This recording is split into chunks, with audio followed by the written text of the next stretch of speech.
right there. Oh, he probably would have sucked to the 9 innings too. That's true. Right. To start the show, guys, since I hit the record button, that's means we talk. So to start the show, I give you this, and it has a little bit to do. I'll talk later about the Red Sox, but I thought this was so good I had to give it to you now. 30 years ago, in 585 at-bats in the 1995 season, Tony Gwynn struck out 15 times. In a sign of the times, 30 years later, in his first 19 at-bats of the season, Rafael Devers has struck out 15 times. The definition of having a Tinder profile and saying, screw it, I'm accepting all the dates, I'm shooting my shot at everything. If he wasn't a Red Sox, I would actually feel bad.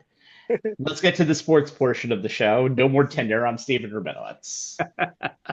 I have no idea how to cleverly follow that up, so I'm just going to say I'm Jay Kaplan, and I'm happy that we are getting to talk Final Four and baseball all on the same show. Love it. And I'm Anthony Strait trying to fight off a tan I didn't ask for. And also, at this point, Rafael Devers he needs the entire Redwood to bat at this point. A torpedo bat's not going to help him. Nope. And as Jay commonly mentioned to us, it's the MLB opening day and Final Four edition of On the Sports Lines. Forget that we're a week old into the season, and there is a drinking game out there where you take a shot after you hear the phrase torpedo bats. Tonight's game, we'll talk about what is currently tonight's program, not game.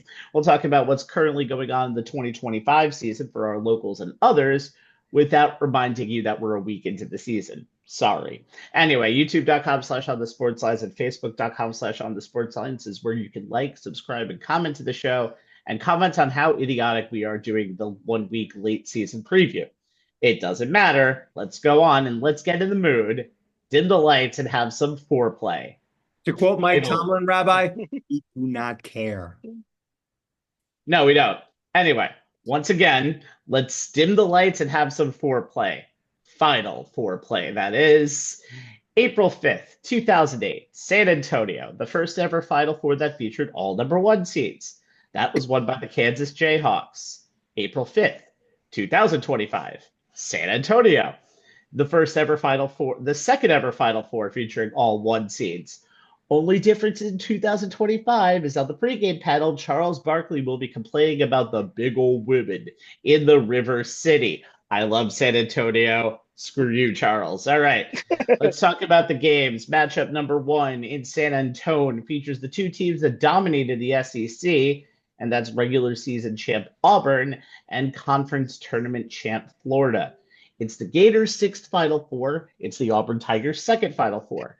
And if you're a Tennessee basketball fan who hasn't seen a Final Four ever, but has to watch your former coach Bruce Pearl make a pair of Final Fours, if you're watching us on demand, skip 15 or 20 minutes and wait till the next question of this video. So, Jay, give me a player to watch on either side.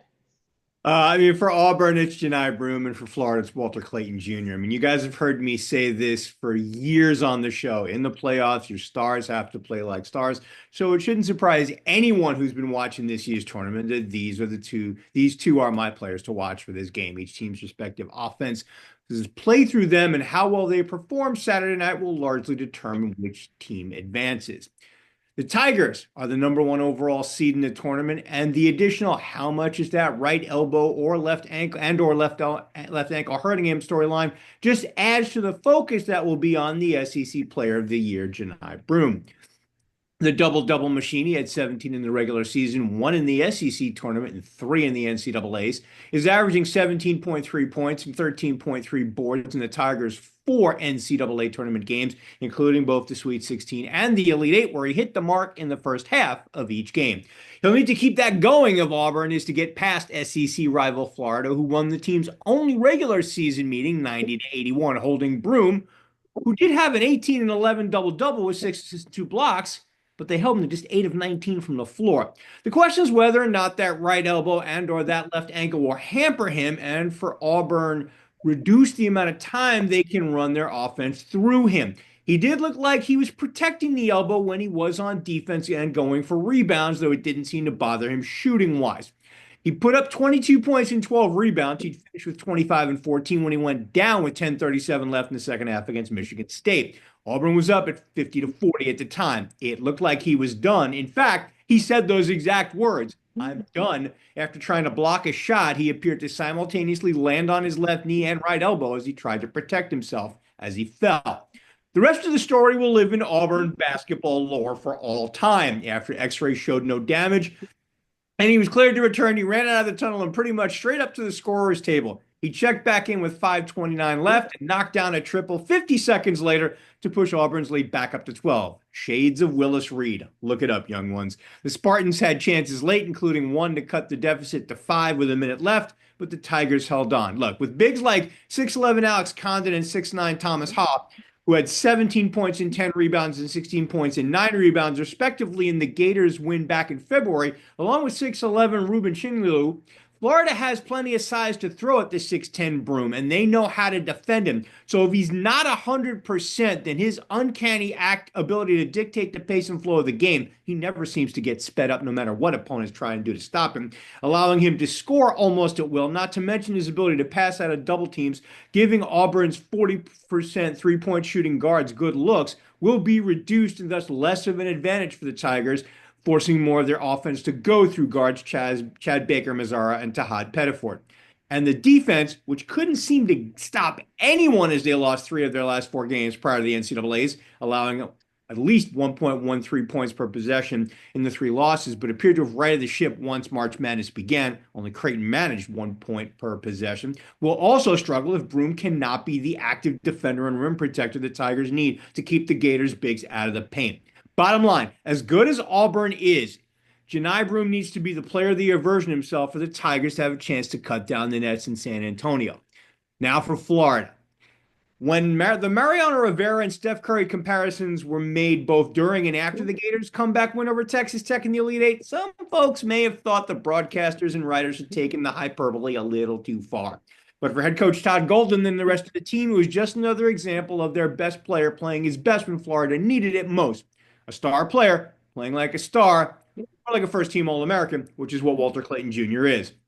The Red Raiders pretty much had the Gators' numbers for most of the first 37 minutes of the game. But Clayton Jr., with an assist from the aforementioned Haw, flat out would not allow Florida to lose. The MOP of the West Regional dropped 30 and showed why he's the best closer in college basketball. Over those last 3 minutes, with the Gators trailing by 9, he knocked down a 3 with 1:47 to tie the game at 75. 48 seconds later, he knocked down another one to give them a 1-point lead. Followed that by draining 4 free throws in the final 59 seconds to close out the win and send the West #1 seed to the Final Four for the first time since 2014.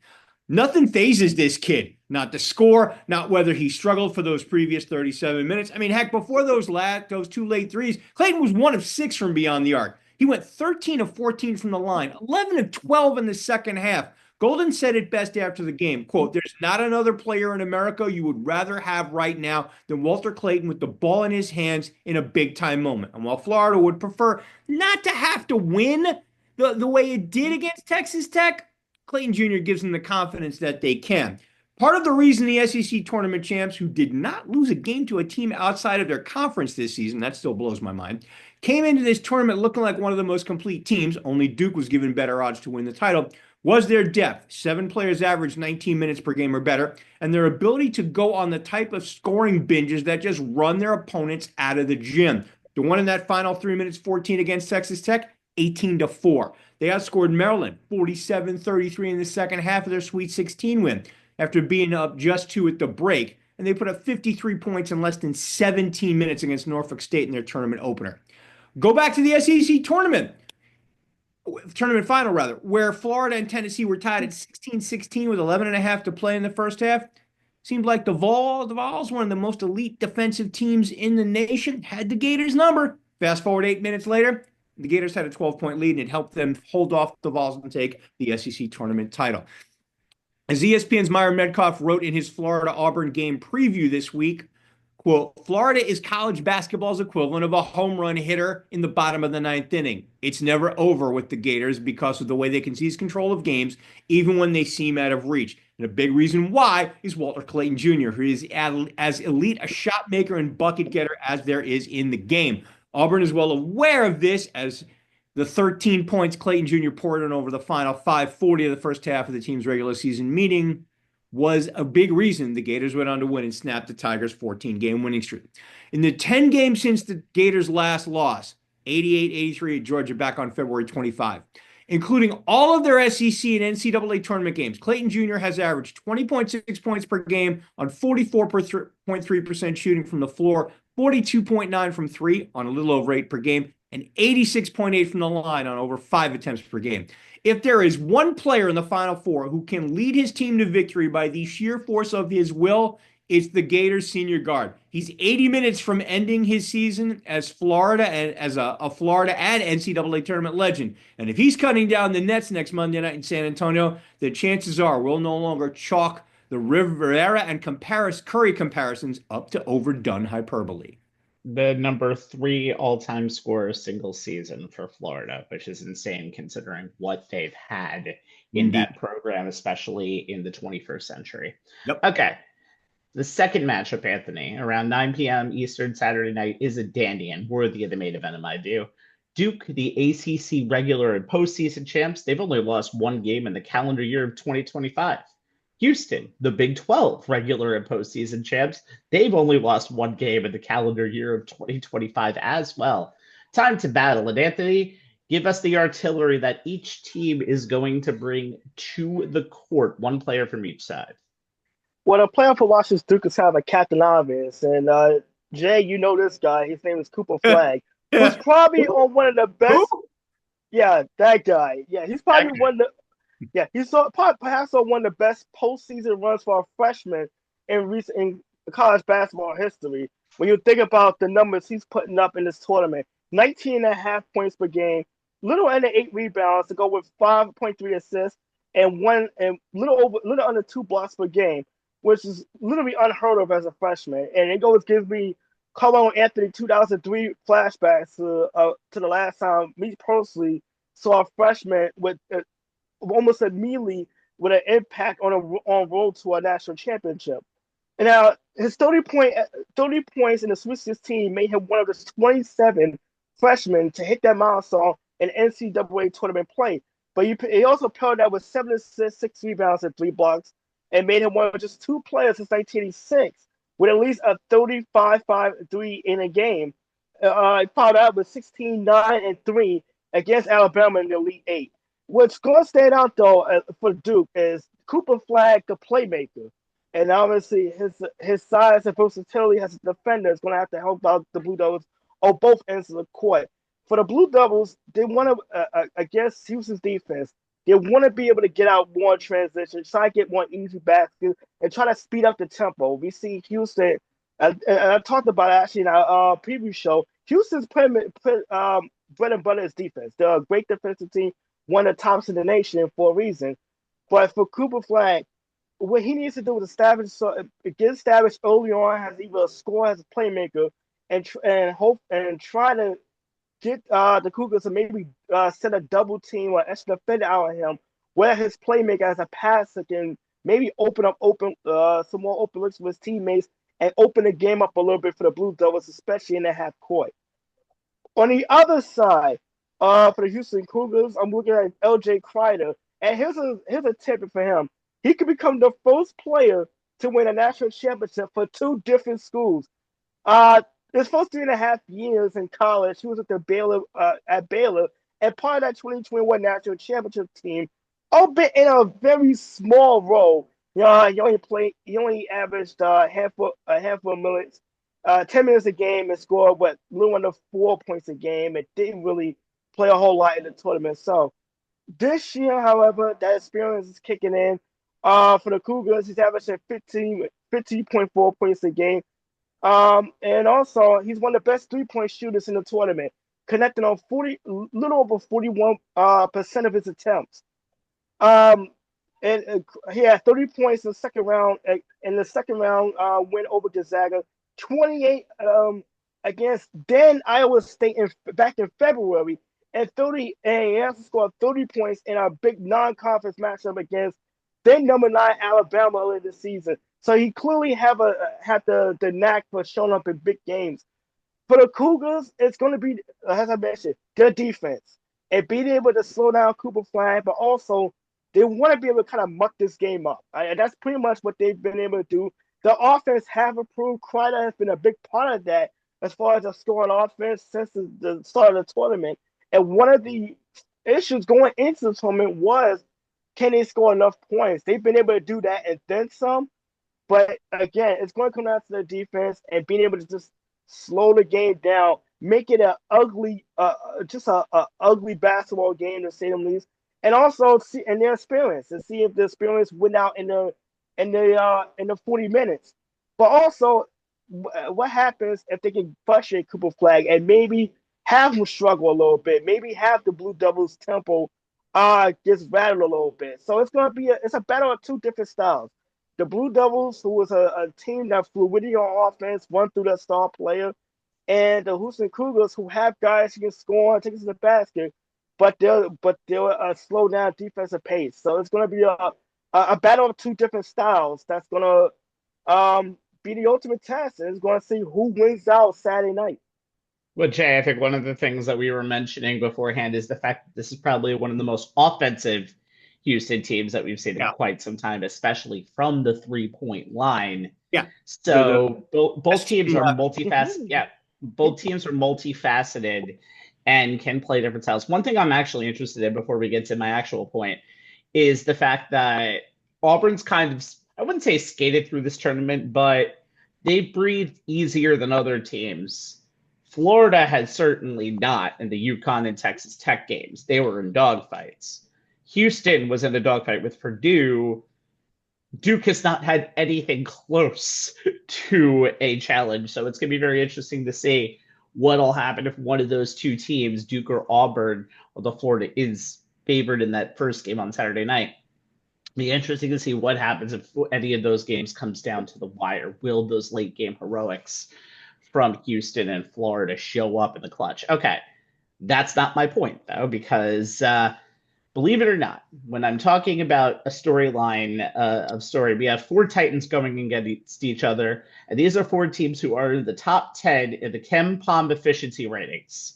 Oh, not this year. I'm talking about all time. Ever. All time. That's insane. Yeah. And what I'll have to say is this. Let's talk about the inexperience of Duke. Bullshit. This is possibly one of the best teams I think I've ever. This is one of the best Duke teams I've ever seen play, just because of how much they've clicked. I think the fact that they play in the ACC this year hasn't really allowed them to show their best self because of the fact that it was the fifth, in some cases, in my opinion, the sixth best conference in the tournament and the fifth best conference in the regular season by metrics.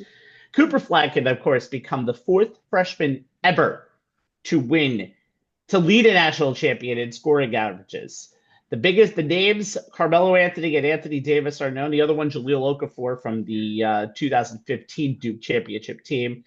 And, of course, he might be the only third freshman to ever win Rookie of the Year, of course, to win National Player of the Year. The other two, of course, Zion Williamson in 2019 and Kevin Durant in 2007. But it's a whole team of freshmen. Con Knubel had the most points in the Elite Eight win over Alabama with 21, with freshman to ever go 25-5 in an Elite Eight game. Come on, Malawik. Preposterous 87% shooting percentage in the tournament. Isaiah Evans and Patrick Ngangba. This is one of the best freshman teams I think we've ever seen. The two teams that you could probably think. It's the freshmen in this team have scored 62% of Duke's points this season. The only two of a Final Four team who have scored more are the 13-14 Kentucky Wildcats. They scored 82% from freshmen. The 91-92 Michigan team, the Fab Five team, had 75%. Duke can go one better this weekend, by the way, and actually win the national championship because those other two teams lost in the final. And this could possibly be the best freshman class of all time. Rabbi, and as Clark Kellogg is fond of saying at this time of year, they're no longer freshmen. They're no longer freshmen, but by definition, this could still be, by definition, and as you'd like to know, by statistic, they could be legitimately the best freshman class of all time. The difference is with Kelvin Sampson's team, They love it. Nobody leaves, and there's a lot of experience on this team. Now, again, we talked about they lead the country in three-point shooting, at 9 threes per game.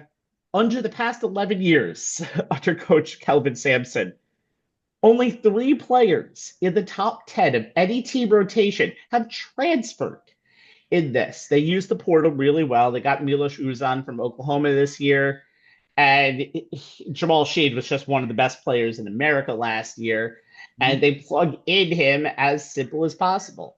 And this team, they took a little bumps in the early preseason. They were 4-3, remember, at one time. And now everything clicked. They have a school season record of 34 wins. So this Houston team has been through the muck of the Big 12. And even though their non-conference record was not great this year, this is probably the best team equipped probably to beat Duke this weekend. I mean, considering what Tennessee had done to the tournament, especially to Kentucky, and then seeing what Houston did to Tennessee, although Tennessee's propensity to shoot the 3 at every 5 seconds probably hurt them too in that game. It's going to be very interesting to see youth versus experience on Saturday night. On the other side, I love a story of 2 coaches who really, really like each other because it's a student and a mentor. The student is Todd Golden, who started his coaching career in 2014 under Bruce Pearl at Auburn as a director of basketball operations, was an assistant, went to the San Francisco Dons to become an associate head coach, became the full-time head coach, and eventually got himself over to Florida. And this is a team that, with Golden, they had only made it out of the first weekend of the 2014, since their 2014 Final Four run. They only made it one time out of the first weekend of the NCAA tournament on to this point. Florida had not been a basketball school in quite some time, so they missed the tournament 5 times in that span. And of course, Auburn, when Bruce Pearl took over in 2014, they had had a winning basketball season in 5 years. Took them 4 years to make the tournament. The next year after that, they made the Final Four. Bruce Pearl had a 3-year show cause issued while he was in Tennessee, and as an article said, he is Rasputin. You want to kill him, you can never kill him in basketball because he is that insane. So Auburn is now as much a basketball school as it is a football school. And the relationship between these 2, student and teacher, again, Bruce Pearl has won pretty much everywhere he's got. Now he's finally making that last step into becoming really a Hall of Fame coach. Todd Golden looks like a baby. He's going to be here for a long while. Possibly he'll go to Maryland at some point, or he'll also go to Villanova at some point and follow the Kevin Willard playbook and just go to every other place. But what you're going to see Saturday night is a very good coaching matchup, along with 2 teams who are only playing for the second time this year in the SEC, which is kind of insane considering how much the SEC has a familiarity between each other. I'm not sure if these 2 teams have as much familiarity. That will make that game on Saturday a little exciting to see. So we'll see what happens. All right. Now, as I look for my script, let's go to the ladies. I bet Charles Barkley will not say anything bad about the women of Tampa, Florida, and I have family there. So Charles, shut up. Here's where we have the women's Final Four as a pair of Final Four stalwarts. That would be the 24-time participant UConn Huskies and the now 5-time consecutive participant South Carolina Gamecocks. By the way, as I said to Anthony, if someone invites Dawn Staley for a dinner on the first weekend of April, Dawn needs to immediately decline and say, I have other plans, because you know where she's going to be at that time. But there's some newcomers in here. The Texas Longhorns haven't been to the Final Four since Carmelo Anthony won his title in Syracuse in 2003. And the UCLA Bruins, for all of the greatness that they've had in men's basketball, they've never been to a Final Four in women's basketball. So opposites attract. That's what we are seeing in Tampa. Anthony, you're going to go first. Just like the first matchup of the men's Final Four, it's a pair of SEC teams that start the women's version. South Carolina and Texas were so close in the regular season that the only way that they could decide the number 1 seed in the SEC conference tourney was a televised coin toss from Greg Sankey to determine who was the number 1 seed. South Carolina won the coin toss, they won the tournament, and now they're here And look who's stacked. The number 2 and 3 overall seeds playing each other. Anthony, who on both teams are you looking for in this Titanic bout tomorrow night? I made the joke with you. Didn't that coin toss remind you of Friday Night Lights when they had the when the three schools at the gas station, they had to flip a coin to see which two teams move on to the playoffs. But yeah, for South Carolina, Malaysia Fawali is the player I'm going to be keeping an eye on. Now, if you ask Coach Dawn Stanley, she's probably the enigma of the team, who's probably caught the most flack from Dawn Stanley over the last year and a half. But here's the thing, though. I mean, she has to rebound from a two for 6 performance shooting from field, and she was 0 for 2 for 3 against Duke. So obviously, they're gonna need her to have a bounce back game. But in her second full year with South Carolina, she's embraced all the criticism she's gotten from Stanley for her sometimes hectic skeptic play. But she's also been one of the best players on a team that is really deep as far as scoring options. She comes off the bench, but she's also one of the leading scorers, averaging 12 points a game, little under 3 rebounds and 1.7 steals per game.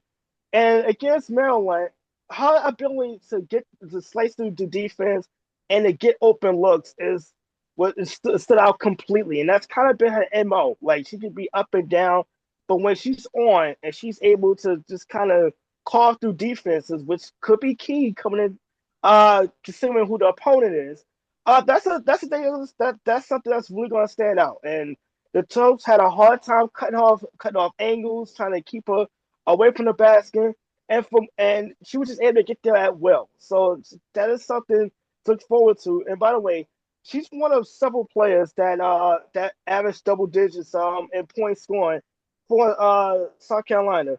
The Gamecocks also have Chloe Kiss, Sania Fegan, Joyce Edwards as well has scoring options. And they were a team that slows it down. They dump it down to the paint. They were a half-court offensive team. And it's kind of ironic that you said that the two teams are close because Texas is literally that team as well. And Madison Booker is their player to watch for the Texas Longhorns. 16 points a game, 6.8 rebounds, and a little under 3 assists. And she scored double digits in points in 31 of the 38 games this season. And she has been the heart and soul of the Longhorns the last 2 years. Last year, she was able to lead Texas to the Elite Eight. This year, going back to the Elite Eight, she scored 18 points. But the standout for the Longhorns was their defense. And Haley Van had a long afternoon along with TCU. Oh yeah. 58-47 victory. And by the way, William Mary 61 points way back in the opening round of this tournament. It's the most points the Longhorns has given up this season, in this tournament. That just tells you how good the Longhorns defense has been. And Booker, she's gonna have to be the catalyst. I mean, she's the SEC Player of the Year for a reason. All-American. She's taking home Birmingham's 3 most outstanding player honors just on Monday night alone. But if you're gonna look at if offense is something that intrigues your mind, this is not a game you want to watch. This is going to be this is going to be rock fight. Yeah, this is going to be a rock fight. This is going to be Knicks Pistons 1992. Don't expect high scoring of film under any circumstances. Okay, Coach Schaefer coaches defense. Coach Stanley, bread and butter is defense. Defense is going to win out. It's going to be a matter of which wins out as far as the offensive side. Is it Madison Booker? And the size of the Texas Longhorns down in the paint with Taylor Jones and Kyler Olakale. Is it the South Carolina Gamecocks and their balanced scoring, the fact that they have so many scoring options that any of those can take over a game at will? The fatal flaw, though, is what's going to come down for the Longhorns is can they shoot the three? They're actually one of the worst three-point shooting teams in the country. And what happens if it comes down to it and they have to knock down the open looks? Can they do it?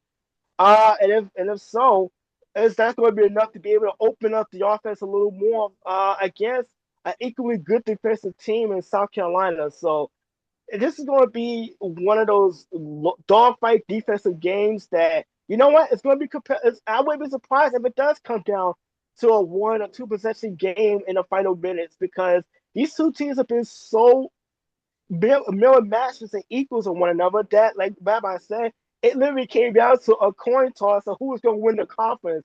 So would it be a surprise if it comes down to 1 or 2 plays to see who moves on to the national championship game Sunday on Sunday evening or Sunday afternoon? Sunday afternoon. Sunday afternoon, yes.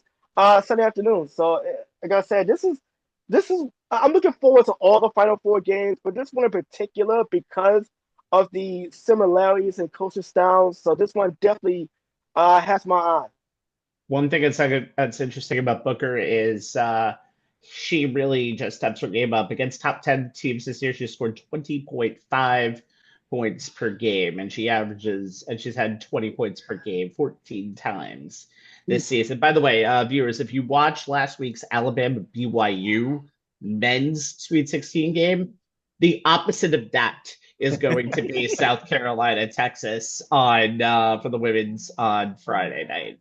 If the game gets out of the 50s, it's not as advertised. So, Shay, on the other side, the only number 2 seed in the Final Four of any side, the UConn Lady Huskies and the UCLA Lady Brunettes. They find that I'm just going to say Brunettes just because I feel like it's a good way to say it. They find that the second matchup of the night, UCLA is 34-2, and their only 2 losses have come to USC, the crosstown rival. They are the number 1 overall seed, but in some cases, they are a big-time underdog to the team from Stewart's. They're 35-3 and haven't lost since a loss to Tennessee on February 6th.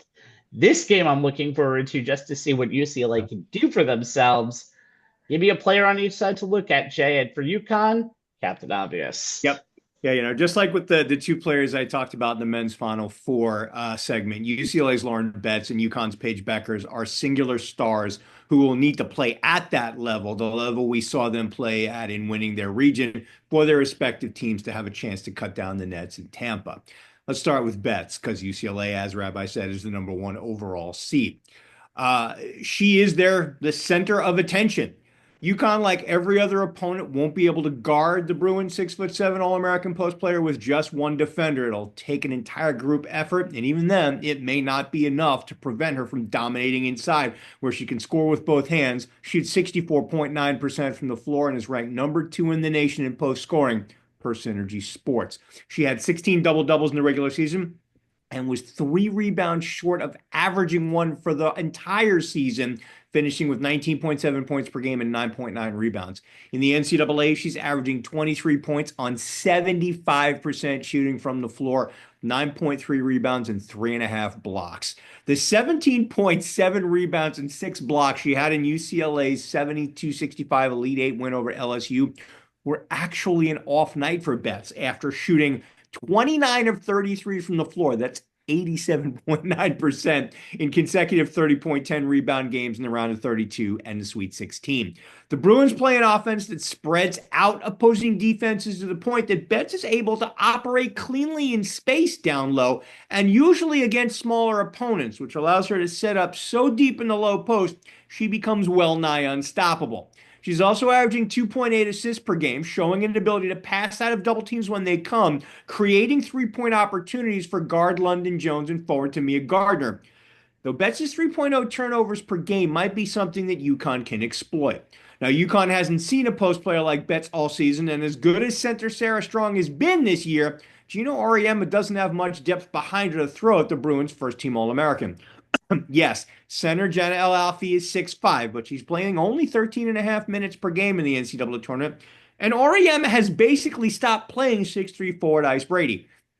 That will leave Strong, the 6'2" freshman big, with the bulk of the defensive duties against Betts, and that may reduce her effectiveness on offense either due to fatigue or foul trouble, where she's become Robin to Becker's Batman.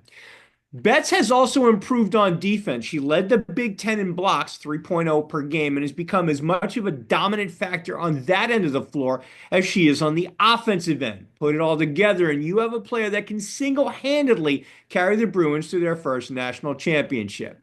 As for Beckers, I said this to someone the other day. Paige Beckers was Caitlin Clark before the Iowa guard turned women's basketball upside down, and most folks have forgotten that. She was National Player of the Year as a freshman. She averaged 20 points, 4.9 boards, 5.8 assists. She shot 52.4% from the floor, 46.4 from three, 86.9 from the line, and led the Huskies to the Final Four, where they lost to Arizona. She missed 20 games in her sophomore season due to a lateral meniscus tear and a tibial plateau fracture. Came back and led the Huskies to the national title game, only to lose to South Carolina. She missed her entire junior season to an ACL injury.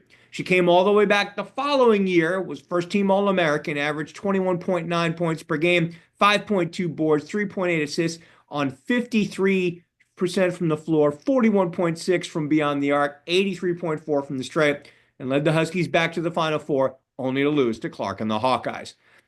This is Becker's last chance to add the one thing missing from her legendary number to the rafters worthy career, a national title, and she is a woman on a mission. She had a typical regular season, 18.6 points per game, 4.5 boards, 5 dimes.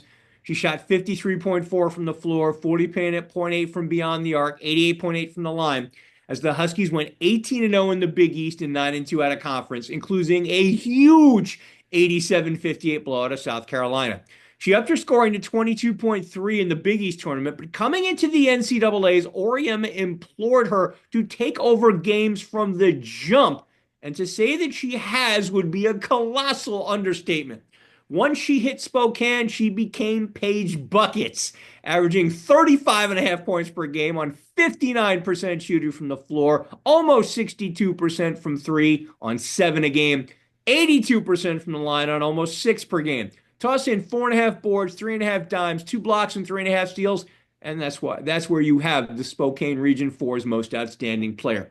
Those 3 consecutive games with 25-plus points gives her 8 during her 3 Final Four runs and ties her for second most by any player in the past 25 years, according to ESPN research. And the 105 points she scored over these last 3 games is the most in any 3-game span by any UConn player ever, and it's the second time she scored at least 30 points in a 3-game stretch. She's also the only Husky player to do that. And by going 9 for 11 from the floor, 4 of 8 from 3 on Monday night, she became the first player with 30 points and 50% field goals percentage in 3 straight NCAA tournament games since Missouri State's Jackie Stiles in 2001. But as her entire stat line shows, she did it in all facets of the game and on both sides of the floor. UConn rolls into Tampa with the best offense in the nation, and they're fully healthy. They are 25-1 since Becker's wingwoman Azzi Fudd has returned from injury, which makes them so dangerous. Fudd is knocking down threes at a 48% clip in the NCAAs. Strong is hands down the best freshman in the nation. Her 611 points are second most in UConn history. The Huskies rank in the top 5 in the nation in field goal percentage, number 1. Points per play and points per 100 possession, also number 1. They're 5th in 3-point percentage, 3rd in assists per game, 3rd in fewest turnovers per game, and number 1 in margin of victory. The average winning score in the other 3 regions was 66.2. UConn's averaged 80 points per game in its 2 wins in Spokane. That offense will be the reason UConn cuts down the nets for the first time since 2016, and it starts and ends with Beckers, who holds the highest career per game scoring average, 19.9 in UConn history. Her innate ability to make shots and score almost at will, regardless of who and how the opponents attempt to guard her, will be why. She's the best player in the game and playing like it. Paige Beckers on a mission should scare the hell out of the other 3 teams in Tampa, even though they'd never admit it. No, they'll admit it. They'll admit it. That's the question of do they inside their own locker rooms, but not to the media. I think at least somebody will admit it when they come in. So interestingly enough, that's also the 3rd leading scorer in UConn history. Yep. And the history that UConn has is kind of ridiculous. And also, we love her even more because of the and effing one that was caught her mouthing off on Monday after she completed the N1 against USC. So going to be very, very interesting for this Final Four. By the way, before we continue here, the one thing I realized is South Carolina is literally seeing the 3 teams that they have lost to in the last 2 years in the Final Four. So they're on a mission too. And we talked about before with Florida and Auburn in the last segment, how they're only seeing each other for the second time this year. South Carolina and Tennessee are seeing each other for the fourth time this year, which is insane to see that in a Final Four. Gamecocks are 2-1 against Texas this season. 64-45 win to the SEC Tournament Championship. I guess the coin toss didn't really mean anything. Nope. Chloe Kitts had a team high 15 points of him at that game and was named tournament MVP. The first game, 66-62. That was the only game Texas won. That was at Austin. Madison Booker had 20 points in that game, even though she was only 7 from 22 from the field. She did get to the free throw line 7 times, making 6. Then before that, January 12th, South Carolina won 67-50. Chloe Kitts again, 11 points. Hihina Papau, also 11 points. Now, what's going to be very interesting with Booker in this game, because she excels as a guard, even though she can excel as a guard, even though she plays a forward role. South Carolina, Dawn Staley is going to throw the 82nd Airborne at her, but in this case, it's just going to be Bree Hall, Raven Johnson, and Tessa Johnson off of the bench. That's the matchups that they're going to go with.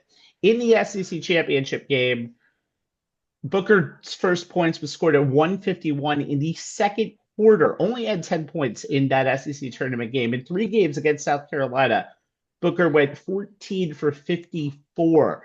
So this is going to be a muck-up game, as we said before. Only one opponent on each of the NCAA tournament. Sorry about that. They're 2 of the best defensive teams in the country. Only one opponent at each of the NCAA tournament has scored more than 60 points per game. And the high in all of the games that they played was 67 points from South Carolina. So again, get your hard hat ready for this game on Friday night. Now, for UCLA and UConn, it's a battle of David versus Goliath, except that David is the one who has the 1 seed next to his name, and again, hasn't lost a game outside of a game against anyone from California this entire year, hasn't lost a game outside of California. Now, the Bruins have the least amount of on-court holes, except in the experience factor. In this whole team, assistant coach Shannon LaBeouf, who was an assistant on Duke's 2006 national runner-up, is the only Final Four experience coaching or playing. Not since 2006, that same year. The Maryland Terrapins is the only team that has ever won a national title, is the last team to have won a national title with having no experience on the coaching or the playing. South Carolina had to go through a bunch of times to do this, and they lost the national semifinals 2 years earlier before they won in 2017. Now, Corey Close did give reporters a quick history lesson. We just want to make sure. UCLA won the AIWA National Championship in 1978. So we're going to go into the inquiry and say this might be UCLA's second Final Four. We're not entirely sure. UConn, in an interview on Monday, I think it was with Scott Van Pelt, chuckled when he was joking about how UConn might be an underdog because they're the only non-number 1 seed in the Final Four. Complete bullshit, because this game, 10.5-point favorites, minus 650. They're down to an 8.5-point favorite now, which is insane to see for a team who is technically playing the number 1 seed in this entire field. As Jay mentioned before, UConn, top-rated team in the country in Tour Mix Analytics in both offense and defense, mind you. UCLA is just in the top 10. Big whoop, apparently. But it's going to be very interesting to see, because this is a statement game for UCLA because of the fact that this is really the biggest stage the women have ever been on tomorrow night in that second game. And again, we don't usually say it with UConn.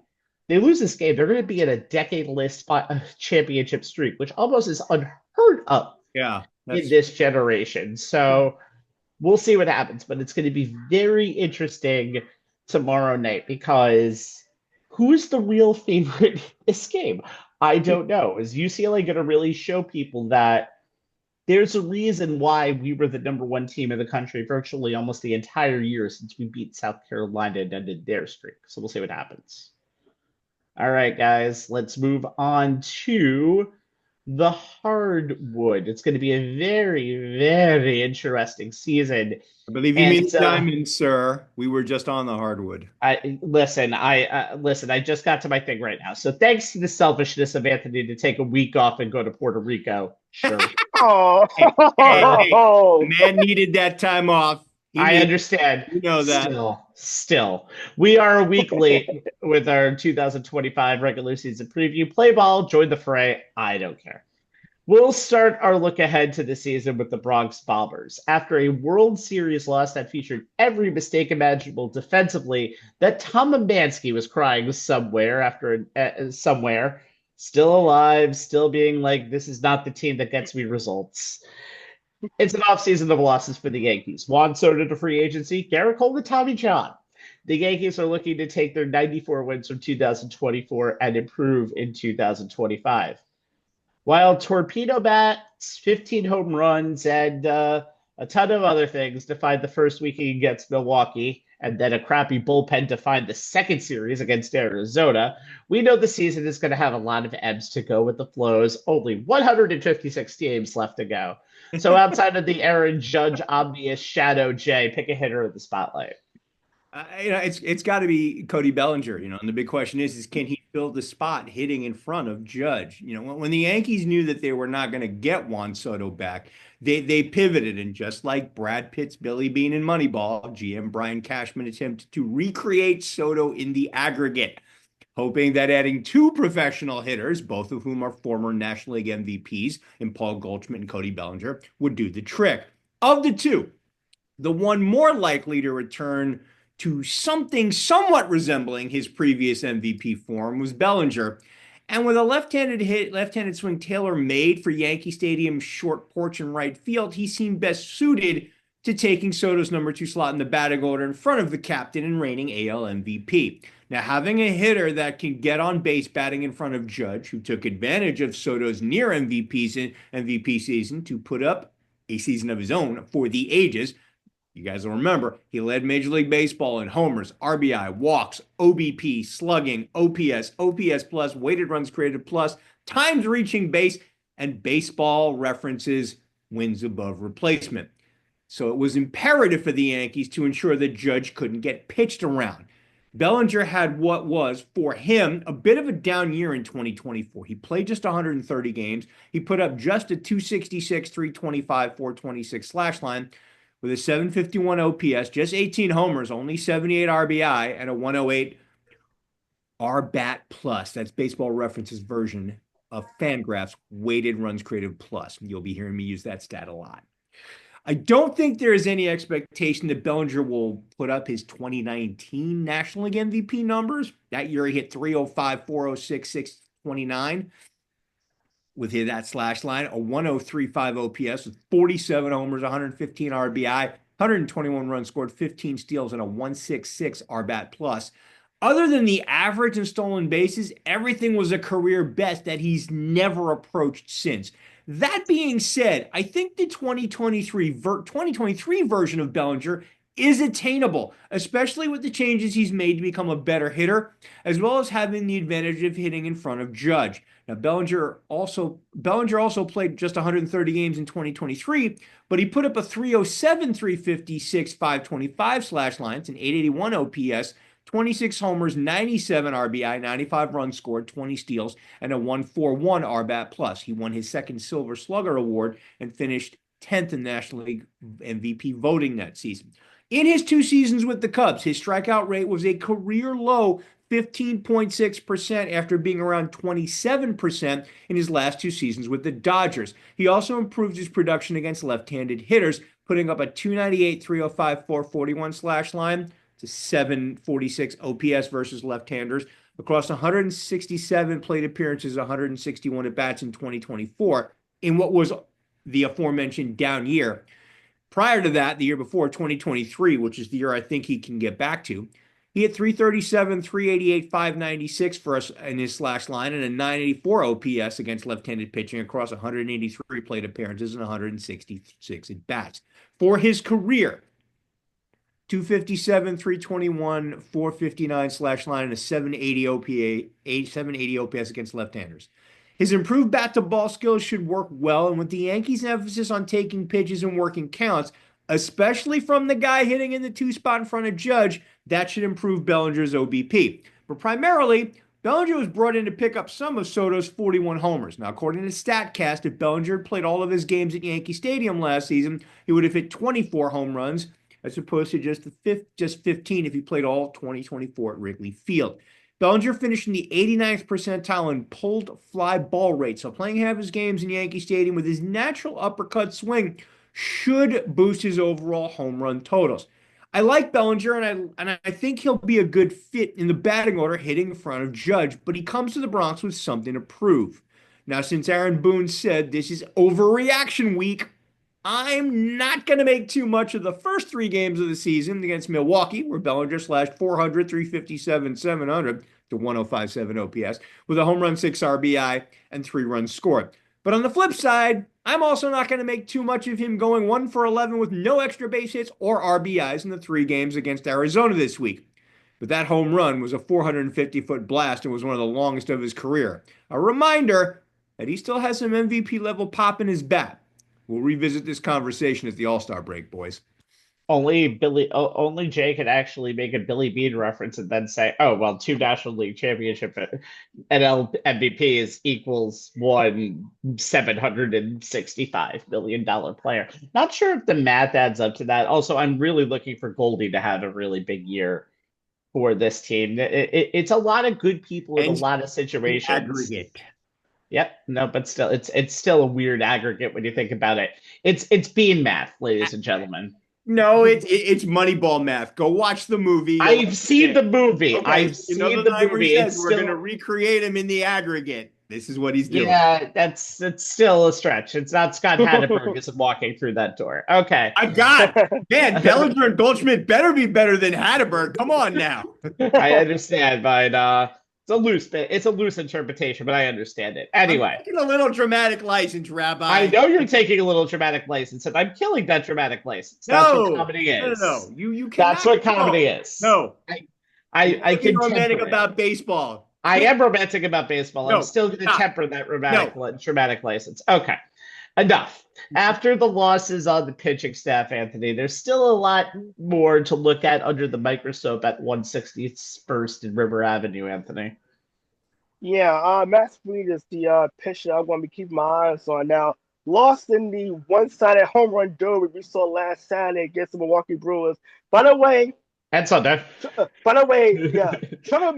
McGill, it's not the best. It's your pitching. No. You stink. Long story short. That needs to shut up. To be fair, they are on a 3-game winning streak now, and they destroyed Kansas City this week. So at least they got that part of it. After giving up 11 runs to a Royals team that's had a hard time scoring. All right, but getting back to my initial point. Lost in all of that was Matt Fried's debut for the Yankees, which rough. Could have gone a little better, at least with the Yankees as a whole. He went just 4 2/3 innings, allowed 6 runs, 2 earned on 7 hits and 2 walks, and struck out 4, but racked up 94 pitches and was let down a number of times by his defense. 5 errors in total by the Yankees, 3 of them with Max Fried on the mound.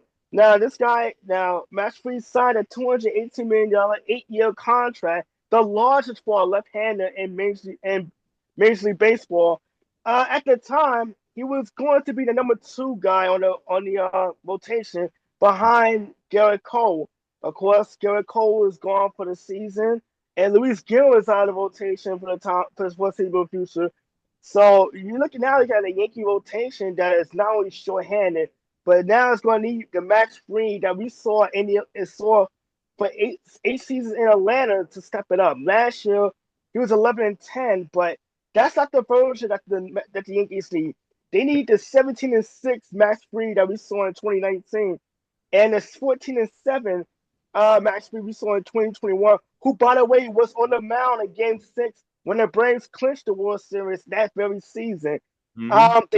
They're going to need him to stay off the disabled list. He's been on the IL several different times throughout his career. They're also going to need Max Fried at his best when his I call a Swiss Army knife of pitching repertoires, because he has probably the most pitches of any pitcher in baseball. He can go with the fastball. He can go with the curveball, the sweeper, the changeup, the slider, the cutter. If you're a fan of MLB The Show like I am, and you're playing with Max Fried, he's probably the only pitcher that has the top shoulder buttons on your controller, has actual pitching options. But that's the kind of pitcher that Max Fried is, and here's the Swiss Army knife that the Yankees are hoping for the foreseeable future, especially with the lack of with the obviously injury hit bug in the pitching rotation. Max Fried's got to be better. 94 pitches through only 4 innings, and he really had a hard time getting the swings and misses against Milwaukee in his full start. He's got to be better. And obviously, you hope that the Yankees defense be better as well. And we talked about all that shit in the playoffs, across the World Series, and in the offseason. Yankees defense is going to be one of those things that keep coming back up. And so far with the Yankees offense, I mean, it's just really been, their strategy bash. That's pretty much the whole thing. But the Yankees need Max Fried to step up, and they need him to, even if he's not the number one guy, they're going to need him to pitch like an ace, especially when you think about eventually the Yankees offense is going to cool off at some point. And that's where the pitching is gonna have to take over and dominate. And Max Fried is gonna have to be the guy that he's gonna have to be the catalyst. Carlos Carrasco tonight got out to a solid start, and Rabbi kind of mentioned it before we went on the air. The bullpen didn't do the Yankees any favors, even though they did walk away with a win. But yes, if you got Max Fried and you got the rest left of this rotation, he's got to be the guy. I mean, you're paying him $218 million. You know he's got the stuff. He's been an All-Star. He's a World Series winner. He comes in with a slew of experience. He's going to have to be the number one, a pseudo number one, and it's a number 2 guy in the rotation. It's kind of funny considering the fact that Rodon is going to have to be a pseudo number 2 because really there's no other option to be a number 2. By the way, Fried, the most strikeouts he's had in this season, and he hasn't had a lot of full ones, is 173. So not really a guy who pitches a lot of strikeouts all the time. He's a good guy who can pitch to contact and really has one of the best arsenals in all of baseball. We'll see what happens when he pitches tomorrow in Pittsburgh. Mm-hmm. All right. Let's head up to the Green Monster and talk about the Boston Red Sox, who, despite their slow start, they're 3-4 now, I think is a legit threat to the Evil Empire, or they might be both Evil Empires, I'm not sure, in 2025. Okay. Dodgers, so I don't know. There might be a lot of Evil Empires. There might be like a whole list of 5. But the Red Sox actually have an interesting blend of youth and experience out there, which makes them believe that they're going to probably be a World Series pick for some people. I even think they have a very good chance to be it. I'm going to talk about a few things in this because they've had a lot of stories already this year. The bullpen is a big-ass question mark on this team with Aroldis Chapman at the age of 37 and Liam Hendricks at the age of 36. That's the top 2 relievers on this depth chart. Now, you got Garrett Whitlock and Justin Slayton in the bullpen. There might be going back and forth between the rotation and bullpen. That's something that I'm going to be keeping an eye on with this team because that's a huge concern. However, this team has a pipeline out there. Christian Campbell, who is MLB Pipeline's number 7 overall prospect, is on this team already. And we'll see what happens. I know that there was a guy by the name of Dustin Pedroia in 2007 that kind of struggled a little bit for this team in April, but he ended up winning the Rookie of the Year award. And also Christian Campbell just got paid. Huh? Yeah, he just got paid. He just signed a $60 million 8-year contract this week. That is less of a week after his major league debut. Boston does not play when it comes to getting the rookies signed. It is the 2nd straight year that they've signed a big-time rookie out of their pipeline, with Ceddanne Rafaela getting a $50 million 8-year contract, who started 2024 with just 35 days of service out there. And by the way, Christian Campbell has been raking already. First Red Sox player with 6 extra base hits through his first 7 career games since Will Middlebrooks 13 years ago. Let's go to Alex Bregman. That's the big name out there. His right-handed hitter is a guy who is a swing built for Fenway Park. We talked about him in our last show, in one of our last shows. Defense, amazing out there. A playoff player for the ages. He hasn't missed the playoffs in 8 straight years. You'll also have Jalen Duran and Rafael Devers in the lineup as well. But I think the biggest guy on this team out there is going to be Garrett Crochet. He is brought in to be the number 1 starter on this team, and he had a career best 8 innings pitched as the Red Sox shut out the Baltimore Orioles last night 3-0. They won again today too. And he threw 102 pitches. He's only done that once in his entire career, throwing as many as that. He also got paid. He signed a 6-year extension this week to the tune of $170 million. That's going to be $2 million per year per escalators. We'll get a $2 million, never heard of this, assignment bonus, kind of like a trade kicker, if he gets traded at any time. It's the largest contract in terms of years signed by a pitcher with less than 4 years of service time in the team. Now, the biggest story of this team is Rafael Bregman. By the way, Alex Bregman back in. He's batting .250. Had his first home run today, actually. Now, let's go back to Rafael Devers. The guy who had to move to DH because of the Bregman move started his season 0 for 21. We mentioned it in the opening. 15 Ks in his first 19 at-bats. He was going into today, he was batting a robust 87. 0-8-7. Not good. That's going to be something that they're going to really need to get on. He had his first hit after going 0 for 21. So we'll see what happens. The Yankees and Red Sox do not play until June 6th through the 8th in New York, and then they'll play a week later in Boston. Remember, you only play each other twice now, there and back per season. So you only have 4 series instead of the 6. So it'll be very interesting to see what the Yankees and Red Sox do in this rivalry. I know the Orioles have peaked over the last few years. I know the Blue Jays are doing really well to start this year. I know the Rays, who are basically being lended the Yankees, George Steinbrenner Field. By the way, whoever put up that BJ Upton #2, take that down immediately in Legends Field. You are a monster. All I have to say is going to be a very competitive AL East this entire year, but I think the Red Sox are the team who will have the biggest threat to the Yankees this year. They seem right now, the Yankees, to be the favorites in the division, but there ain't no easy way out of this AL East. Yeah, I want to say this too. Look at the American League East. It's just this is a division that could send 3 teams to the playoffs easily. You think about the Yankees and their Volta offense, the Red Sox greatly improved. The Blue Jays, it should be there. The Rays, you know what? I love that their home uniforms. We get to actually see them in sunlight. It looks really good. But that team needs a stadium.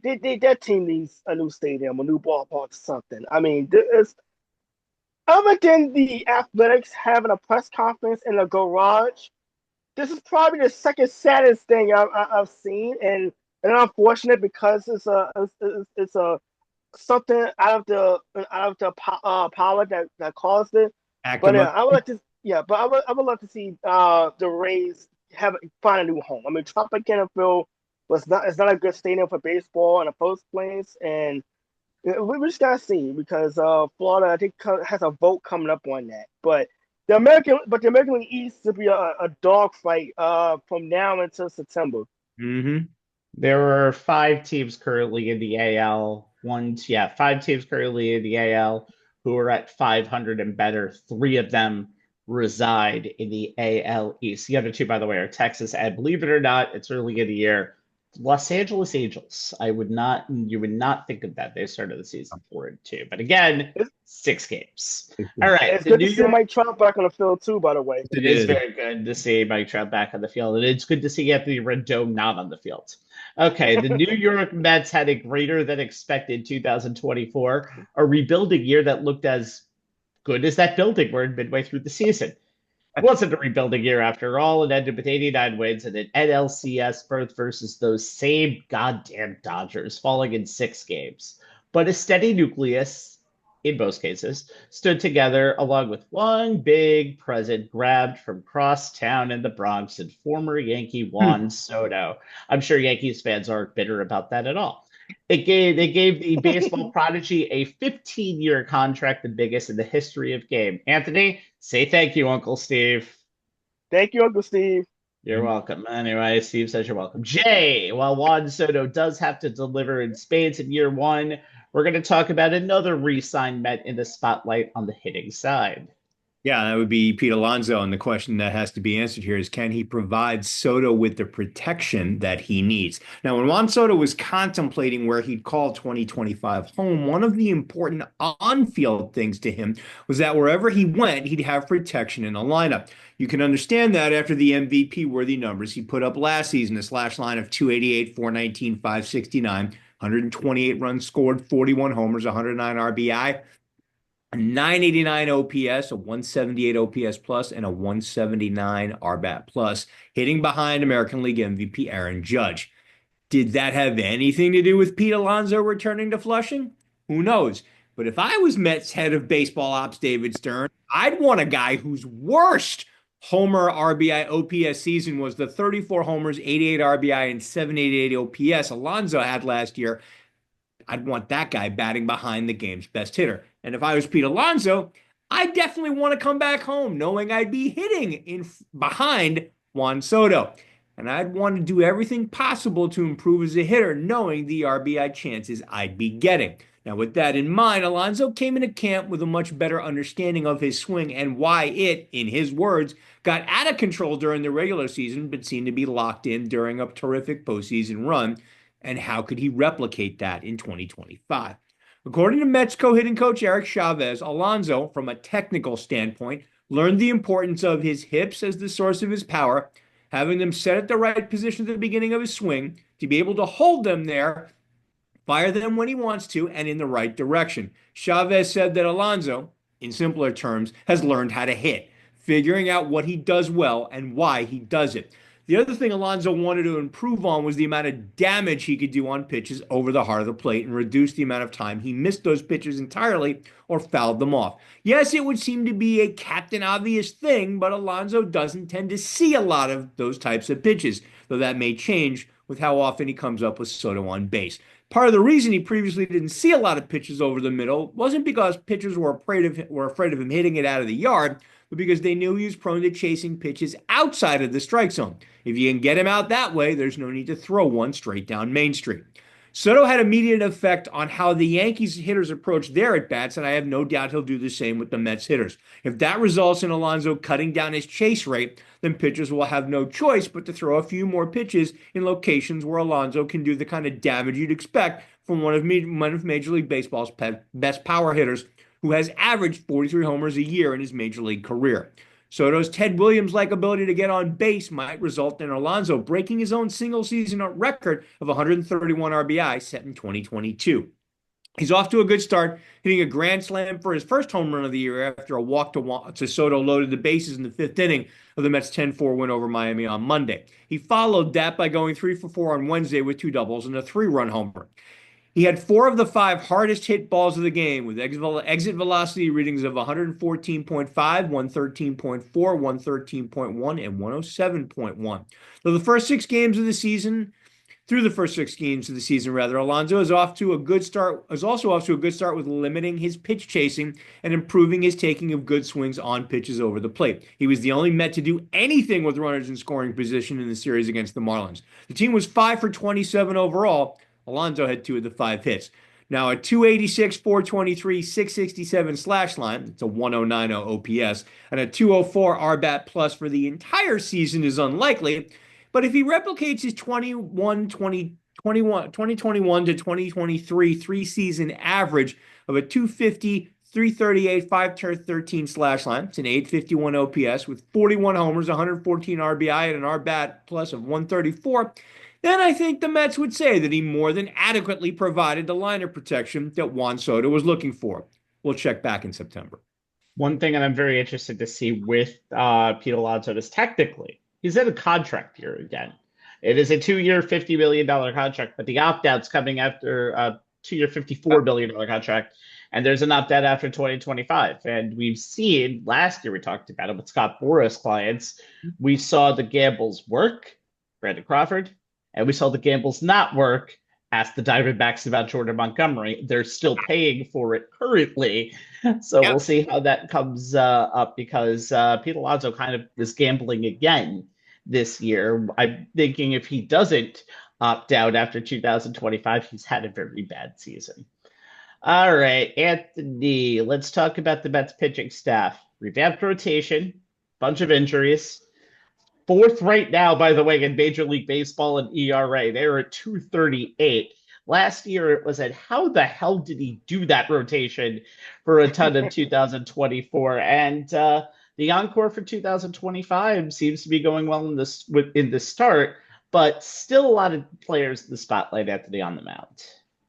Yeah, and another former Yankee I'm going to be talking about is Clay Holmes. And if you look at the best rotation going back to that first season in Houston against Miami, the starting pitch has been outstanding, better than you can have asked for, considering Houston and both these series on a row. It's just you want to win the rest of the match. The lineup is going to start hitting outside of Pete Alonso and Juan Soto, who's just been able to get on base despite just the one home run in the 6 games so far. But Clay Holmes has started 2 games, and so far he's been pretty good. Not great, but pretty decent. And both outings, 4 2/3. And his first start, he allowed just the 1 earned run. He allowed 2 earned runs. Picked up the loss in that game, 3-1 opening day against the Astros. Against Miami, he allowed just 1 run in 4 2/3. One of the problems, though, and this is the unfortunate thing, when you're trying to go from a reliever to a starter, is a high pitch count, and he has gotten high pitch counts in both of his outings, and that is something that if he's gonna be a starter full time, he's gonna have to work on pitching to more contact. That is something that that as a reliever you're not worried about because you're only pitching 1 inning. But as a starter, you gotta save your arm, and pitching to contact is going to be something he's going to have to develop. Now during the spring training, he started 19 and third innings. Looks really good in spring training. But lost in all this is the fact that opening day was his first start as a starter since 2018. I mean, he's 32 years old. He's been appealed in 300 games.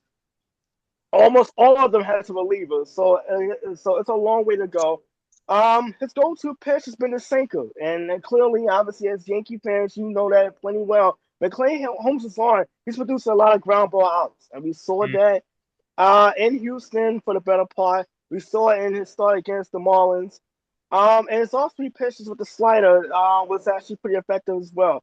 The most obvious thing is going to be, can the Mets build him up to be a starter, a guy who can give you at least 5, maybe 6 innings, to where you can put him in a position to turn it over to the bullpen, knowing that you're gonna have you got the bullpen, and then you're gonna have your closer. My mind's going blank for a second. You got to close at the end. Edward Diaz. Sorry, I'm completely going blank on that one. But you have Diaz at the 9th, and you just gotta turn over to the middle relief. And there is some history of successful bullpen guys converting to stars. Seth Lugo is one, a former Met, John Smoltz, Adam Wainwright. Damn you, Adam Wainwright, but that's another story. And Johan Santana. And the Mets are hoping that Holmes can fall into that category and not in the category where, unfortunately, John Chamberlain fell into, was a guy who had started stuff, but the transition didn't. I'm sorry to bring that up, but sorry to bring that up. Hey, I love Jumbo, okay? But I think that's enough. Just move on. Just move on. Yeah, but yeah, Clay Holmes is going to be a work in progress, especially early on in his hopes and starts.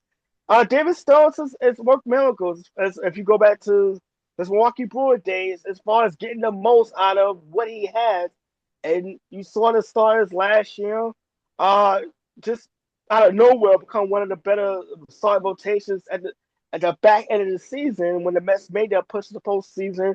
But with Sean Manaea having a setback this week and it's going to be missing more time, it's going to put more pressure on the rotation. And Clay Holmes is going to have to be able to keep up and hold his own.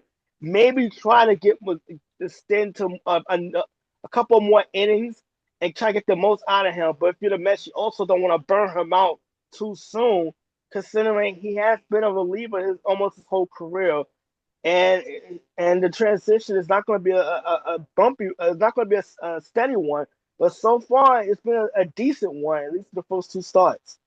I think we have to give Jeremy Hefner, by the way, a little bit of credit just because he's been unbelievable. He's been a godsend for this rotation. I mean, right now you have the good McGill, Tyler McGill. You have Griffin Canning, who had the worst ERA in baseball last year, actually pitched pretty good in his opening start. David Peterson, you actually had Clay Holmes, and of course, you're still ramping up Kodai Senga back to where he was 2 years ago. When you have that, you have Sean Manaea waiting in the wings once he gets healthy. You may or may not have Frankie Montas. At this point, I don't even know what will happen with him during the season. You have a lot of a war chest out there to really get through the whole entire season, and you can kind of piecemeal it together. We'll see what happens. But so far, so good for the Mets on the pitching side, but there's still a lot of time to go. And again, we're 6 games into the season. The ebbs and flows are going to be many as this season goes on. Okay, so I was between the Atlanta Braves and Philadelphia Phillies, for the team that can challenge the Mets, and I picked right because right now the Braves are 0-7. There's enough time for it to turn around, but again, no team has ever gone 0-7 to start the season and made the playoffs. But I picked the 5-1 Phillies. I think I made the right choice. Now, last season for the Mets, for the Phillies, incredible mix of highs and lows. In late May, they were on pace at one point to win a record 117 games. Their 20th loss did not come until June 9th. They got possession of first place for the first time on May the 3rd. They never gave it back. They had 8 players go to the All-Star team last year. Unfortunately, though, complacency in the last part of the season, 500-ball All-Star break, lost 8 of their 13 regular season games. And after that, they lost to the NLDS in 4 games to Philadelphia. Only took a Nick Castellanos walk-off hit to win one of those games. They hadn't won a division title since 2011, and they kind of ended their year with a dud. So, not a lot of turmoil on this team. They didn't make too many changes. They got the most intriguing move was getting Jesus Luzardo from the Miami Marlins. Now, he debuted with the A's in 2019. He's been injured a ton. Didn't start 18 games in the season until 2023, but last season with the Marlins, 3.58 ERA, 2023, 3.58 ERA, 208 strikeouts, 32 starts. 2024 cut by injury again. So the Phillies took a flyer. And in his debut, 11 Nationals, struck out across 5 innings. Looked like a different pitcher. Sweeper, traditional slide to go with this traditional slider. His fastball topped out at 97. Looked pretty good. Max Kepler and Jordan Romano are both on this team for the first time. Kepler is going to be the everyday left fielder for this team. He has a career 237 hitter, but he has averaged 15 home runs over the past 4 seasons. You're going to Citizens Bank Park. Your home runs are going to increase a little bit in there. That's kind of a bad box. He was heading a 1.175 OPS, 11 runs batted in, RBIs in spring training. Now let's go over to Jordan Romano, who is from the Blue Jays. He was their closer. He was one of the best relievers in baseball in 2021 through 2023. 95 saves, 2.37 ERA, 2-time All-Star, and he held opponents to an under 200 batting average, 196 over those 3 years. Again, injuries, but the Phillies take advantage of what is semi-damaged goods. Fully healthy right now. Chance to take over the closing duties for a World Series contender. And obviously, Zach Wheeler is going to be an NL Cy Young candidate. Trey Turner and Bryce Harper are always in the NL MVP race. Andrew Painter, NL Rookie of the Year, too. They are looking for a fourth consecutive trip in the postseason, franchise's third World Series title, possibly. They're 5-1 to start the season. I talked about Luzardo. Philadelphia pitchers, in their first 5 games of the season, had 11 strikeouts in each of those first 5 games, according to OptaStats. That's the longest streak by any team to start a regular season in the modern era. Kids, the modern era goes back to the great year of the modern year of 1901. Zach Wheeler had 18 strikeouts through MLB through 1 week of action. Jose Alvarado is up to 7 punch-outs in just 3 innings. The Phillies are Phillying right now. They are consistent. They have really taken over, I think, the mantle of consistency over the Atlanta Braves, who had their little decline last year from 102 wins to 89 wins. Didn't win a game in the wild card round. I think the Phillies are the best team right now in the NL East, and outside of the Dodgers, maybe the Padres. I know early bias, I can say 7-0 start, they look good, but the Phillies, I think, are the second most complete team in baseball. So I think it's a no-brainer that they would be the favorites right now in the NL East. Yeah, I have to agree with you, Rabbi. And going back to during the offseason, one of the questions, I still have my subscription for the Philadelphia Acquirers, so I kind of held on to it for a number of years. But one of the questions was, is the window of opportunity closed? And when he lost to the Mets, it wasn't that they lost in 4 games, it was how it happened. When the series shifted to Citi Field, the offense completely vanished.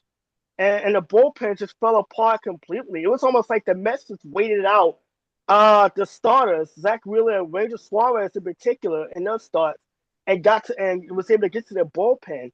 And you look at the core players; they're in their 30s now, but they're still there. They're still good. Zach Wheeler is still going to be a Cy Young pitcher, and the way the bullpen fell apart in the second half of last year and in the postseason, Joe Romano can only be an upgrade. I mean, there's nothing else. I mean, there's nothing else you can possibly do but go up in that regard.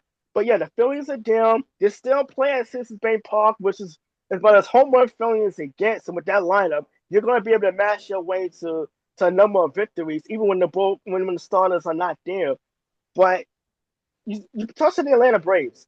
Yeah, they're 0-7, but take it from a team take it from a person who watched this team go 0-5. It's a long season, plenty of up and downs to go through. I don't want to write the Braves out yet, but the injuries, Pavard's suspension is going to hang over this team. And we talked about this. Pavard, he comes back, he does not qualify for being on the postseason, which is pointed out. So that is a huge gray cloud over this team. Even if they make the postseason, they're not going to have their big free agent acquisition to go into October. So this is a lot of baseball to play. The NL East, the Marlins is also a surprising start. Had a number of walk-off wins. So, it's week 1. It's overreaction time. But the NL East should be kind of fun because we don't know who's going to fall back to the frame or who be able to separate themselves. I think just because, I mean, again, obviously it's early in the season, but I just had this bad feeling about the Braves going into the year. And so far, when you're 0-7, it's been proven right. But the Braves started very, very weakly last year, too. So obviously they have a lot of time to turn it around again. Only 7 games in, but not what you want to start the season. Not even close. Hey, you know what? Cut him some slack until Acuna is back, and then we'll Schillerback as well. I can, but again, in the NL, as I said before to Anthony before we started here, in the NL, because of the fact that you're going to have the Padres or the Dodgers being one of the 2 wild cards most likely, you have another wild card team in the Mets, you have another wild card team in the Giants who have had that good start. Cutting out some slack is good, but you might need a total in the 90s to get yourself a wild card spot. And again, no doubt, that's not going to be easy. Nope. So we'll see what happens. We're going to move on to our final subject tonight. That is around the MLB. It's how we usually end these things. Why change it now? We're going to look at 3 different categories of teams in this 2025 season. 6 games in, but we still have picks that we made before the season for these 3 categories. Category 1 goes to Jay. Pick me one of the 18 teams that were playing postseason baseball in 2024 that will go to the big dance, not the NCAA tournament, the little one in October in 2025. I got to go with the Texas Rangers here. And, this may be a Captain Obvious choice. I mean, after all, the Rangers did win the World Series as recently as 2023 and still employ a decent amount of that roster. But when you go from 90 and 72 to 78 and 84, largely due to a lot of injuries, you play in a division that is very much up for grabs. You get healthy and make some solid moves. You have a pretty good chance to get back to your championship level of 2 years ago. Of the core of that World Series batting order, second baseman Marcus Semien, shortstop Corey Seager, and right fielder Adolis Garcia, only Seager had a solid season with the bat in 2024. 278, 353, 512 slash line, 864 OPS, 139 RBAT plus, 30 homers, 74 RBI, 68 runs scored, over 533 plate appearances, 475 at bats across just 123 games as he missed pretty much all of September with an injury. Not bad, but not anywhere near the 327, 396, 23 slash line, 1013 OPS, 172 RBAT plus, 33 homers, 96 RBI, 88 runs scored numbers he put up in just 119 games in 2023. Last year, Semien, just a 237, 308, 391 slash line. It's a 699 OPS. He was barely major league adequate, 100 flat RBAT plus, 23 homers, 74 RBI, 101 runs scored over 718 plate appearances, 650 at bats in the 159 games he played. Garcia was even worse. Slash line of 224, 284, 400. It's a 684 OPS, 94 RBAT plus, which means he was worse than the average major league hitter. 25 homers, 85 RBI over 637 plate appearances, 580 at bats across 154 games. Those numbers are a far cry from what they put up in 2023. Here's the difference. Semien played the full 162 in the World Series year. Hit 276, 348, 478 slash line, 826 OPS, 131 RBAT plus, 29 homers, 100 RBIs, 122 runs scored. Garcia, 148 games that year, 245, 328, 508 slash line, 836 OPS, 127 RBAT plus, 39 homers, 107 RBI, 108 runs scored. Center fielder Evan Carter, who hit 300 with a homer and 6 RBIs in the World Series, only played 45 games last year. Third baseman Josh Young, who hit 308 with 3 homers and 8 RBIs in the World Series, only played 46 games last year. Starting pitcher Jacob deGrom missed pretty much all of 2024. He made just 3 starts in September, throwing just 10 2/3 innings after making just 6 starts in 2023 before missing the final 5 months of the season due to injury. Starting pitcher Max Scherzer made just 9 starts, none prior to June 23rd and only 1 after July 30, pitching just 43 1/3 innings. Now, Nathan Eovaldi was his usual solid self. 12-8, 380 ERA, 1.107 WHIP over 29 starts and 170 2/3 innings. But no other starter had more than 5 wins. Andrew Heaney made 31 starts. He did log 160 innings, but he went 5-14 with a 4.28 ERA and a 1.25 WHIP. Kirby Yates was solid at the closer, 7-2, 1.17 ERA, 33 saves, 0.827 WHIP, and 12.4 Ks per 9. No other regular member of the pen had an ERA under 3 or a WHIP under 1.1. Changes were needed. Changes were made. The Rangers retooled their bullpen in the offseason. None of the 5 primary relievers from last year are back. Luke Jackson is now the closer and hasn't allowed a run in his last 3 outings, all saves after giving up 3 runs on opening day. Chris Martin, Jacob Webb, Robert Garcia, and Sean Armstrong have been solid backing him up, allowing just 4 earned runs across 14 2/3 innings. Eovaldi, deGrom, who looks a lot like his old Cy Young self. Anthony remembers when he had a 2.05 ERA and 524 Ks over 64 starts from 2018 and 19. Couple that with Jack Leiter, and you got a rotation that is so far has allowed just 3 earned runs across 30 combined innings pitched. Now, if youngsters Leiter and Kumar Rocker each reach their potential, and Cody Bradford is his usual self once he comes off the IL, the best lineup in the division will pair with what may challenge Seattle for the title of best rotation in the division. Now, as far as that lineup goes, the expectation is that Simeon, Garcia, and Siegel will return to a level of production that is closer to 2023 than 2024, especially now that they have some depth behind them in the lineup, as the Rangers added Jake Berger and his 29 homers and 76 RBI at first base. He replaces Nathaniel Lowy, who is now in D.C. And Jock Peterson brings his 23 homers, 64 RBI, and 908 OPS to the team as their starting designated hitter. Add in top prospect Wyatt Langford, who struggled at time last season, yet still managed to slash 253, 325, 415 with a 740 OPS, a 110 RBAT plus, to go along with 16 homers, 74 RBI, 19 steals, and 74 runs scored as a rookie. Texas is very high on the 23-year-old left fielder, who very much has 25 homer, 25 steal potential, which, if reached, would make this lineup, where 8 of the 9 regular starters have hit 20 or more home runs in a season, even deeper and more formidable, especially with both Young and Carter healthy again. The Astros are likely to take a step back with all the roster turnover. The Mariners didn't do enough to improve their offense to help one of Major League Baseball's best pitching staffs. And the Angels and A's, despite their starts, are not likely to really scare the other 3 teams. The Rangers are off to a good start. They took 3 or 4 from Boston and 2 or 3 from Cincinnati. They stay healthy, it could be 2023 all over again, guys. So they lost their first game against Cincinnati 14-3.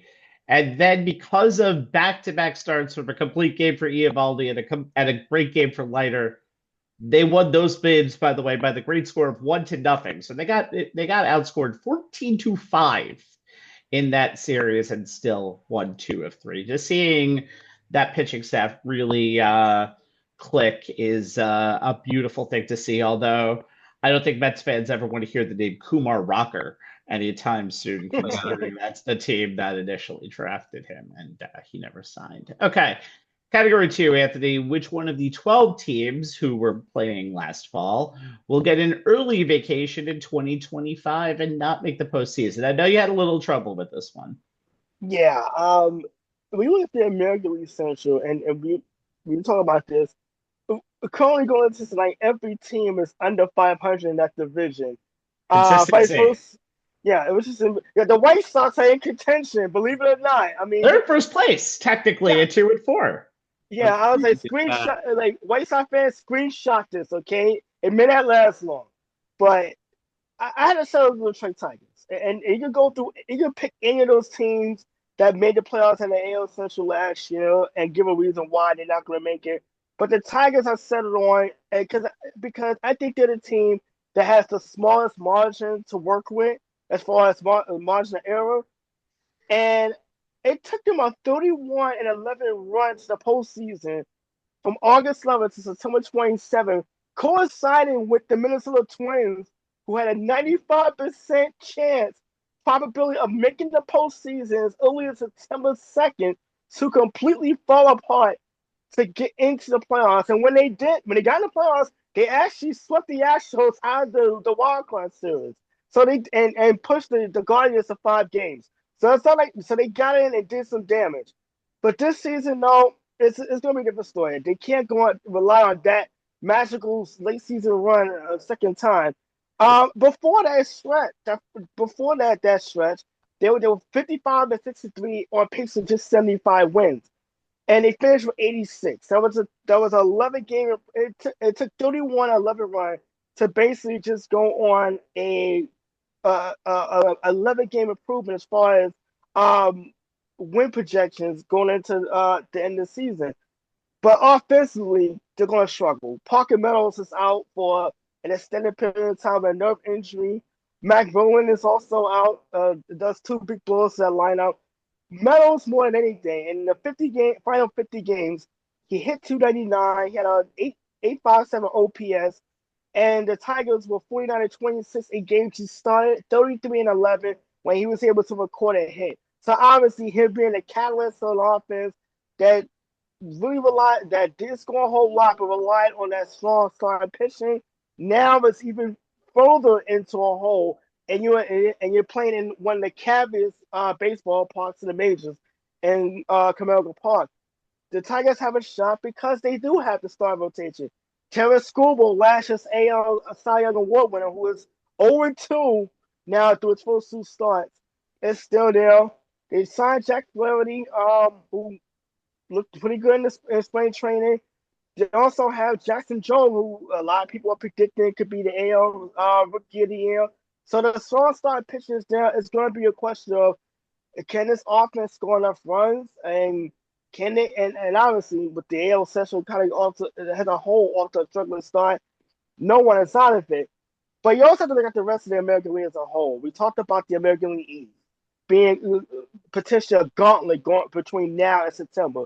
You talked about the Rangers, and you can't count out the Astros. No matter how much we despise the team and garbage cans we bang on, the Astros aren't going anywhere anytime soon.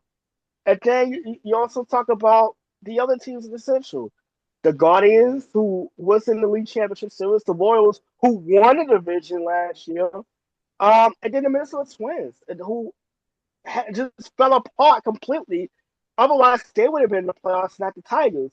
So there's so many teams that could get into what could be a crowded American League wildcard chase, and that's not even casting out the Yankees, who is going to be one of those playoff teams either as a division winner or as a wild card.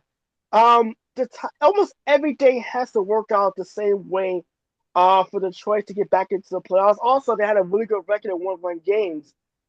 The law of averages pretty much is going to dictate that what worked so well from last year may not happen again this time around. And I can easily see this team missing the postseason. Even if they do crack 80 to 83 victories, it may not be enough to get one of the wild card teams. When you look at the other teams that can potentially win between 85 to 90, and it may take that many games to get into the postseason tournament as a whole. By the way, the Guardians won the AL Central last year. I don't know if you had said the Royals had won it, but I didn't know what it was. But it's interesting. By the way, we didn't mention Gleyber Torres, who's also now with the Tigers. Unfortunately, he's already on the injured list. Got injured in Friday's game. Kind of a victim of playing the Dodgers on opening weekend. I think everyone's going to be a victim of the Dodgers this year at one point or another. It was just the Tigers' turn in the order this past week. But they actually did look good in some of those games against the Dodgers. But the AL Central is a crapshoot. If I crapshoot, I mean crap. But we'll talk about that's really it. Okay. Speaking of crap, the team I picked for the team that is going to surprise us and be in a pennant race in September is the Pittsburgh Pirates. Yes, I know. They're 2-5. Stay with me here. Let's talk about their hitting first. Their hitting, Ryan Reynolds. Just got a big contract last year. All-Star campaign a year ago. Joey Bart had a fantastic spring. They have a lot of young hitters on this team, like Nick Gonzalez, Eddie Rodriguez, Cabrian Hayes. They could all make the step. But the biggest name I want to talk about is O'Neal Cruz, a trendy breakout pick in 2023. Sure. But he fractured his ankle, ended his season in mid-April. Last season, though, he had a healthy season, got through it completely. He had a 2020 season, moves over to center field. It's a position that fits his athletic gifts like a glove. Made great strides against left-handed pitching this year. Now a full year removed from his injury. Has the potential to be amazing. He would have led all AL National League outfielders from a 4-month sample from May to August, where he had a 861 OPS, where nobody would have done better in the National League last year after that. But I know what you're saying. Steve, is this a way for you to talk about Paul Skeens for another 5 minutes? And the answer is absolutely is. And now, it's not just Paul Skeens, by the way. Mitch Keller is going to be a big number 2 in this lineup. If Jared Jones and Johan Oviedo get healthy, they can join him in the midseason. You got Bailey Falls, you got Andrew Heaney, you got Bubba Chandler and Thomas Harrington coming in from the pipelines. They're MLB top 100 prospects. They can all make a difference. But it's Skeens all the way here. It's amazing that we're going to see his first full season in the major leagues. Now, if you want to mention the stats, let's go through them. He is a Cy Young favorite for a reason, and it's because of what he did last year. In a not a half a season, but like a little over half a season. He went 11-3 with a 196 ERA, new team rookie record with 170 strikeouts. Remember when I said before that Max Fried didn't have any more than 180 during his entire seasons? He's had 170 in a pretty quick amount of time. And two-seamer, a cutter, add those to his pitching mix.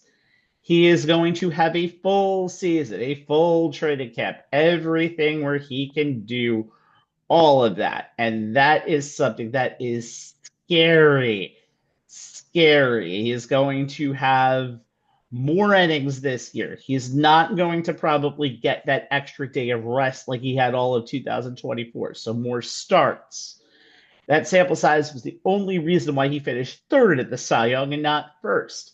If he goes a whole season, it's going to be crazy. Let's talk about had a very good opening day start, did end up getting a no decision, got a win against the Rays on Tuesday. And he actually, for the first time in his 25 major league starts, he didn't have a strikeout until the third inning. But then immediately he grew through his first two innings. Even in those, when he didn't get a strikeout, he got through to 28 pitches, only one hard hit ball through 5 innings. No race base runner got past first base in the 6th. He had 7 innings in that game. He's only done that once. He had 8 in the third inning against the Cardinals on July 23rd, 2024. So that's scary. That's scary as hell to see what Paul Skeens is going to do for an encore in 2025. And I'll end this back with the hitting with a bunch of stats. In Tuesday's contest, entering Tuesday's game against the Tampa Bay Rays, center field O'Neal Cruz had 5 stolen bases, led the NL, leads baseball, 5 walks also.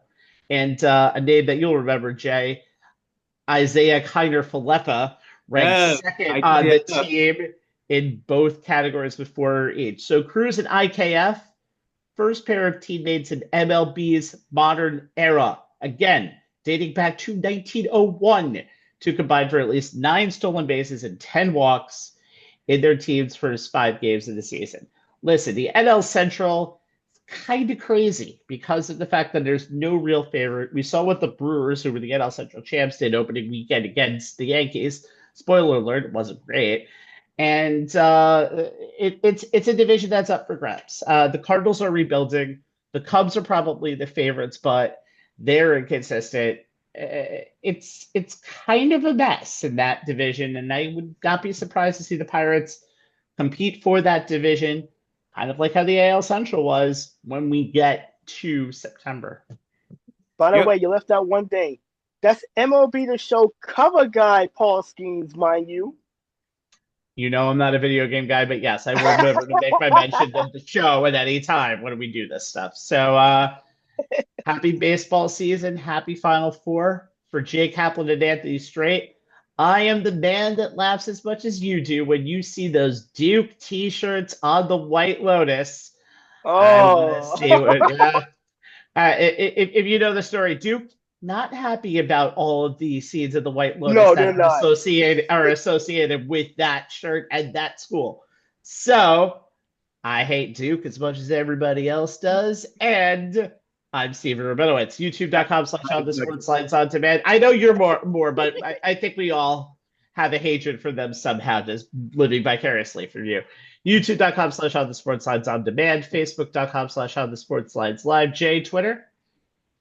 ONTH Sportslines is our handle, where you'll find a link to each new show, like tonight's, along with tidbits and nuggets from the world of sports that we think are worth your time to check out. This week I've posted a link to a Final Four story by Joe Rexrode of The Athletic with a headline that says it all. Quote, a Final Four of number 1 seeds, love it or hate it, just understand one is a cut above. This is the first time in the history of On the Sports Lines that I have not been able to use my signature phrase, craziest tournament ever, because with all 4 number 1 seeds advancing, it hasn't been.